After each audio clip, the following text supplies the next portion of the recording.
আসসালামু আলাইকুম। মাগুরা ভিউয়ের পক্ষ থেকে আপনাদের সকলকে শুভেচ্ছা এবং অভিনন্দন জানাচ্ছি। আপনাদেরকে দারুণ একটা ভিডিও এবং দারুণ একটা পুরাতন স্থাপনার সাথে পরিচয় করিয়ে দিতে চাই।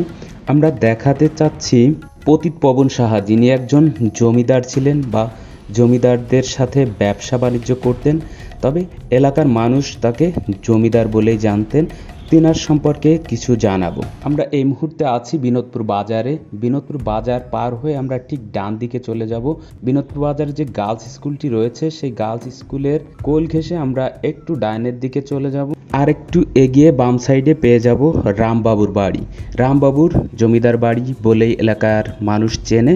আমরা সেই নাম ধরেই চলে এসেছি রামবাবুর এই জমিদার বাড়িটিতে। এখানে বাস করে রামবাবুর ছেলে রতন সাহা এবং তেনার সন্তান সন্ততিরা। তেনাদের সাথে কথা বলে জানতে পারলাম এখানের মোটামুটি ইতিহাস। মূলত এই স্থাপনাটি গড়ে উঠেছিল পতিত পবন সাহা, যিনি একজন বড় ব্যবসায়ী ছিলেন।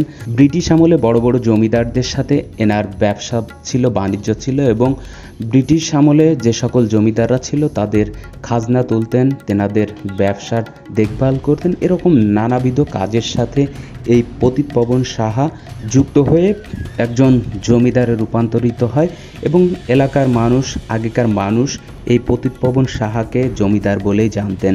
কারণ এনার প্রচুর ব্যবসা, প্রচুর অর্থ এবং প্রচুর সহায় সম্পত্তি হয়ে যায় এবং সুন্দরবন এলাকায় এবং দেশের বিভিন্ন জায়গায় এনার জায়গা, জমি এবং সহায় সম্পত্তি গড়ে ওঠে, যার জন্যই এই পতিত পবন সাহা একজন জমিদারে রূপান্তরিত হয়। পরবর্তীতে এই যে বাড়িটি আপনারা দেখছেন, এটা রামবাবু, যিনি এখানে বসবাস করতেন, পতিত পবন সাহার ছেলে এই রামবাবু, তিনি এই সম্পদটা দেখভাল করতেন। তিনি চলে যাওয়ার পরে বা তেনার মৃত্যুর পরে তেনার সন্তান রতন সাহা এই সম্পদ মোটামুটি দেখভাল করেন। তবে এখানে তেমন কোনো ভালো কিছু নেই, সব কিছুই নষ্ট হয়ে গেছে। কারণ ব্রিটিশ আমলে গড়া এই যে বিল্ডিং দেখছেন, সেই বিল্ডিংটি এখন আর সেই আগের মতো নেই, অনেকটাই ধ্বংসস্তূপের মতো রূপ নিয়েছে। আরও আপনাদেরকে দেখানোর চেষ্টা করলাম যে মন্দিরটি রয়েছে, সেটারও অবস্থা খুবই নাজুক অবস্থায় রয়েছে এবং পাশে আরও একটি ভবন ছিল, সেই ভবনটি অলরেডি নষ্ট হয়ে গিয়েছে।